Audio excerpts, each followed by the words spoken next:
Hi guys, welcome back to my channel. 6 ತಿಂಗಳಾದ್ಮೇಲೆ ಮನೆಗೆ ಬಂದಮೇಲೆ ತುಂಬ ಖುಷಿ ಆಗ್ತಿದೆ. ಸೊ ಇವತ್ತು ಏನಂತಂದರೆ ವರಮಹಾಲಕ್ಷ್ಮಿ ಹಬ್ಬ. ಸೊ ಎಲ್ಲರಿಗೂ ವರಮಹಾಲಕ್ಷ್ಮಿ ಹಬ್ಬದ ಶುಭಾಶಯಗಳು. ಸೊ ಈ ವಿಡಿಯೋನ ಇವತ್ತು ಅಪ್ಲೋಡ್ ಮಾಡೋಕ್ಕಾಗದೇ ಹೋದರೂ ನಾಳೆ ಅಪ್ಲೋಡ್ ಮಾಡ್ತೀನಿ. ಸೊ ಇವತ್ತು ನಮ್ಮ ಮನೆಯಲ್ಲಿ ಯಾವ್ಯಾವ ಥರ ನಾವು ಡೆಕೋರೇಷನ್ಸ್ ಎಲ್ಲ ಮಾಡಿದ್ದು ಅಂತ ನಿಮ್ಗೆ ತೋರಿಸ್ತೀನಿ. ಸೊ ಇವೆಲ್ಲ ಹಣ್ಣು ಹಂಪಲುಗಳು ಎಲ್ಲ ರೆಡಿ ಮಾಡ್ಕೋತಾರಲ್ಲ ವರಮಹಾಲಕ್ಷ್ಮಿ ಹಬ್ಬಕ್ಕೆ, ಅದೇ ಥರ ನಾವು ನಮ್ಮ ಫ್ಯಾಮಿಲಿಯಲ್ಲಿ ಪ್ರತಿ ವರ್ಷವೂ ಇದೇ ಥರ ಮಾಡ್ತೀವಿ. ಹಣ್ಣು ಮತ್ತು ಡ್ರೈ ಫ್ರೂಟ್ಸು ಮತ್ತು ಫ್ರೂಟ್ಸ್ ಎಲ್ಲ, ಮತ್ತು ದೇವರಿಗೆ ಬೇಕಾದ ದುಡ್ಡು, ಜಾಸ್ತಿ ದುಡ್ಡು ಅನ್ಕೋಬೇಡಿ. ಸೊ ಒಂದು 5,000 ಗಂಟೆ ಅಷ್ಟೇ ಇಟ್ಟಿರೋದು. ಸೊ ಅದಾದಮೇಲೆ ದೇವ್ರನ್ನ ರೆಡಿ ಮಾಡ್ತಿದ್ದೋ. ಸೊ ನಾವಂತೂ ನೈಟ್ ನಿದ್ದೆನೇ ಮಾಡಿಲ್ಲ. ಸೊ ನೈಟ್ ನಿದ್ದೆ ಮಾಡ್ದೇ ಅರ್ಲಿ ಮಾರ್ನಿಂಗ್ 6:30ಗೆ ಪೂಜೆ ಮಾಡಬೇಕು ಅಂತ ನಾನು ನನ್ನ ತಮ್ಮ ನಮ್ಮ ಅಮ್ಮ ಫುಲ್ಲು ಮಾಡ್ತಾಯಿದ್ವಿ ಕೆಲಸನ. ಸೊ ನಮ್ಮಪ್ಪ ಏನು ವರ್ಕ್ ಮಾಡೋದ್ರಿಂದ ಅವ್ರಿಗೂ ಬ್ಯುಸಿ ಇರ್ತಾರಲ್ವ, ಸೊ ಅವರು ರೆಸ್ಟ್ ಮಾಡಿಬಿಡ್ತಿದ್ರು. ಈಗ ಟೈಮ್ ಬಂದು 6:30 ಆಗಿದೆ. ಸೊ ಇನ್ನೊಂದು ಏನಂತಂದರೆ, ಇದೇನು ಗೊತ್ತಾ, ಇದು ಬಾಳೆಕಂದು. ಸೊ ಬಾಳೆಕಂದು ದಿಂಡು ಇರುತ್ತಲ್ಲ, ಸೊ ಅದನ್ನು ಎಂಟ್ರೆನ್ಸಲ್ಲಿ ಇಡಬೇಕು. ನಿಮಗೆ ಮುಂದಿನ ಕ್ಲಿಪ್ಪಲ್ಲಿ ತೋರಿಸ್ತೀನಿ ಯಾವ ಥರ ಅಂತ. ಸೊ ಅದಾದಮೇಲೆ ಸೀರೆ ಎಲ್ಲ ನಾನು ನಮ್ಮಮ್ಮ ಇಬ್ಬರು ಸೇರಿಕೊಂಡು ನೀಟಾಗೆ ಸೀರೆ ಎಲ್ಲ ಕಟ್ಟಿ ಪ್ರಾಪರಾಗಿ ಅಡ್ಜಸ್ಟ್ ಮಾಡ್ದು. ಸೊ ಇನ್ನೊಂದು ಇಂಪಾರ್ಟೆಂಟ್ ಏನಂತಂದರೆ, ಸೀರೆ ಕಟ್ಟಬೇಕಾದ್ರೆ ಒಸಿ ಕಷ್ಟ ಅಲ್ಲ ನಮಗೂ ನಮ್ಮ ಅಮ್ಮನಿಗೂ. ಸೊ ಆದರೂ ನಾವು ಟ್ರೈ ಮಾಡಿ ಪ್ರಾಪರಾಗಿ ಸೀರೆ ಕಟ್ಟಿದ್ದೀವಿ. ಸೊ ಅದಾದಮೇಲೆ ನೋಡಿ ಲುಕ್ ಯಾವ ಥರ ಇದೆ ಅಮ್ಮಂದು, ಲಕ್ಷ್ಮೀ ದೇವತೆದು. ಸೊ ಲುಕ್ಕು ಆ ಥರ ಎಲ್ಲ ಸೆಟ್ ಮಾಡಿ ಪ್ರಾಪರಾಗಿ, ಯಾಕಂದರೆ ಒಂದಿನ ಎಲ್ಲ ಇರಬೇಕಲ್ವ. ಸೊ ಅದನ್ನು ಸೀರೆ ಎಲ್ಲ ನಾನು ನಮ್ಮಮ್ಮ ಸೇರಿ ನೀಟಾಗೆಲ್ಲ ಮಾಡ್ದು. ಸೊ ನಮ್ಮ ನಾಯಿ ಇನ್ನೂ ಡಿಸ್ಟರ್ಬ್ ಮಾಡಿಲ್ಲ ನಮಗೆ, ಯಾಕೆ ಪೂಜೆ ಮಾಡ್ತಿರಲ್ಲ ನೀವು ಮಾಡ್ಕೊಳ್ಳಿ ಅಂತ ರೆಸ್ಟ್ ಮಾಡ್ತಿದ್ದಾನೆ. ಸೊ ಅದಕ್ಕೆ ನಮ್ಮ ಕೆಲಸನ ನಾವು ಮಾಡ್ತಾಯಿದ್ದೀವಿ. ಸೊ ಇನ್ನೊಂದು ಏನಂತಂದರೆ, ಇದು ನಮ್ಮ ಮನೆ ಎಂಟ್ರೆನ್ಸ್ ಇದು. ಸೊ ಎಂಟ್ರೆನ್ಸಲ್ಲಿ ಹೂವು ಯಾವ ಥರ ಡೆಕೋರೇಷನ್ ಮಾಡಿದ್ದೀವಿ ನೋಡಿ. ಸೊ ನಮ್ಮ ಮನೆ ಬಾಗ್ಲ ಹತ್ರ ಈ ಕಡೆ ತುಳಸಿ ಕಟ್ಟೆ, ಈ ಕಡೆ ಮನಿ ಪ್ಲ್ಯಾಂಟ್ ನೀಟಾಗಿ ರೆಡಿ ಮಾಡಿದ್ದೀವಿ. ಸೊ ಇನ್ನು ಒಳಗಡೆ ಹೋಗ್ತಾ ಹಾಗೆ ಏನಂತಂದರೆ, ನನ್ನ ತಮ್ಮ ಅಲ್ಲಿ ಬ್ಯುಸಿಯಲ್ಲಿ ವರ್ಕ್ ಮಾಡ್ತಾಯಿದ್ದೆ ನನ್ನ ಕೆಲಸನ. ಸೊ ಇನ್ನು ಟೈಮ್ ಆಯ್ತಲ್ಲ, 6:30ಗೆಲ್ಲ ಪೂಜೆ ಮಾಡಬೇಕಂದ್ಬಿಟ್ಟು ಫಾಸ್ಟಾಗೆ ಕೆಲಸ ಎಲ್ಲ ಮುಗಿಸ್ಕೊಂಡು. ಸೊ ಇದು ನೋಡಿ ಪೂಜೆ ಆದಮೇಲೆ ಈಗ ದೀಪ ಎಲ್ಲ ಹಾಕಿ. ಸೊ ಇದೊಂದು ನಮ್ಮ ಕ್ಯೂಟ್ ಕೃಷ್ಣ, ಲಿಟಿಲ್ ಕೃಷ್ಣ ಇದು. ಸೊ ಎಂಟ್ರೆನ್ಸ್ ಲೆಫ್ಟಲ್ಲಿ ಇಟ್ಟಿರ್ತೀವಿ. ಆ್ಯಕ್ಚುಲಿ ಇದಕ್ಕೆ ಟೇಬಲ್ ಮಾಡಿಸ್ಬೇಕು, ಬಟ್ ಮಾಡ್ಸೋಕ್ಕಾಗಿಲ್ಲ, ಮಾಡಿಸ್ತೀನಿ. ಸೊ ನೆಕ್ಸ್ಟ್ ಏನಂತಂದರೆ, ಇದು ಎಲ್ಲ ಓವರಾಲಾಗಿ ಸೆಟಪ್ ಆದಮೇಲೆ ಒಂದು ಕ್ಲಿಪ್ ನಿಮಗೆ ತೋರಿಸ್ಬೇಕಲ್ಲ ಪ್ರಾಪರಾಗಿ ಯಾವ ಥರ ಮಾಡಿದ್ದೀವಿ ನಾವು ಇವತ್ತಿನ ವರಮಹಾಲಕ್ಷ್ಮಿ ಹಬ್ಬನ ಅಂತ. ಸೊ ಅದಕ್ಕೆ ನಿಮಗೆ ತೋರಿಸ್ಬೇಕು ಅಂತ ನನಗೆ ತುಂಬ ಆಸೆ ಆಯಿತು. ಸೊ ಅದಕ್ಕೆ ವಿಡಿಯೋ ಕ್ಲಿಪ್ನ ತೊಗೊಂಡೆ.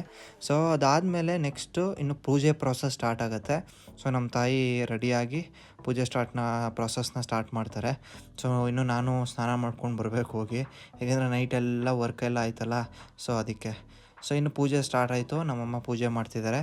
ಸೊ ಫಸ್ಟು ಗಂಧದ ಕಡ್ಡಿಲಿ ಬೆಳಗ್ಗೆ, ಅದಾದಮೇಲೆ ಕರ್ಪೂರದಲ್ಲಿ ನೀಟಾಗಿ ಬೆಳಗ್ತಿರು ನಮ್ಮಮ್ಮ.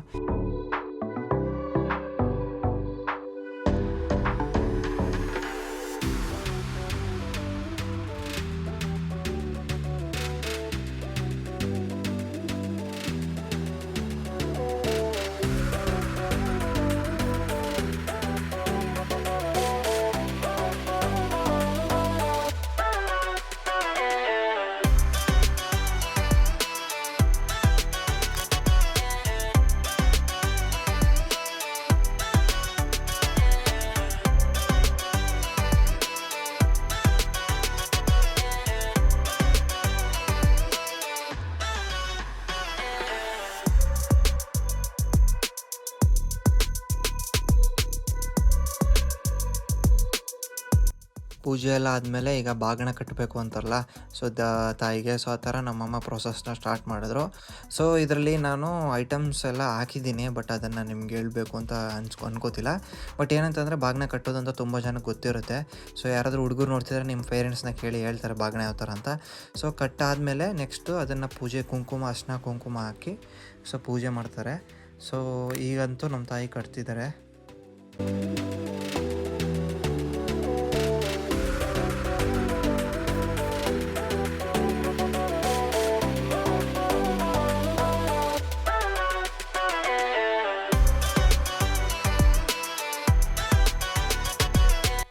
ಸೊ ಈಗೆಲ್ಲ ಕಟ್ಟಾದಮೇಲೆ ನೀಟಾಗಿ ಅರ್ಶಿನ ಕುಂಕುಮ ಹಾಕಿ ಅದನ್ನು ಪೂಜೆ ಮಾಡಿ ಸೊ ದೇವ್ರ ಹತ್ರ ಇಡಬೇಕು. ಸೊ ಯಾವ ಥರ ಒಂದು ಹೆಣ್ಮಗಿಗೆ ನಾವು ಬಾಗಿನ ಕೊಡ್ತೀವೋ ಅದೇ ಥರ ಸೊ ವರಮಹಾಲಕ್ಷ್ಮಿಗೂ ಕೂಡ ನಾವು ಬಾಗಿನ ಕೊಡಬೇಕು ಅಂದರೆ ನಮ್ಮ ಫ್ಯಾಮಿಲಿಯಿಂದ ಪ್ರತಿ ವರ್ಷಕ್ಕೆ ಅಂತ. ಸೊ ಆ ಒಂದು ಫಾಲೋನ ನಾವು ಮಾಡ್ಕೊಬರ್ತಿದ್ದೀವಿ. ಸೊ ಇದಾದಮೇಲೆ ನೋಡಿ ಲೈಟೆಲ್ಲ ಹಾಕಿದೆ. ಸೊ ಲೈಟ್ ಹಾಕಿ ಚೆನ್ನಾಗಿ ಯಾವ ಥರ ಕಾಣುತ್ತೆ ಅಂತ. ಸೊ ಲೈಟ್ ಹಾಕೋಕ್ಕೂ ತುಂಬ ಕಷ್ಟ, ಯಾಕಂದರೆ ಎಲ್ಲ ಮಾಡಾದ್ಮೇಲೆ ಮಾಡಬೇಕಲ್ಲ. ಸೊ ತುಂಬ ಕಷ್ಟ ಆಯಿತು, ಆದರೂ ಎಲ್ಲ ಸಾಹಸ ಮಾಡಿ ಸೊ ಪ್ರಾಪರಾಗಿ ಲೈಟೆಲ್ಲ ಫಿಕ್ಸ್ ಮಾಡಿದ್ದೀವಿ.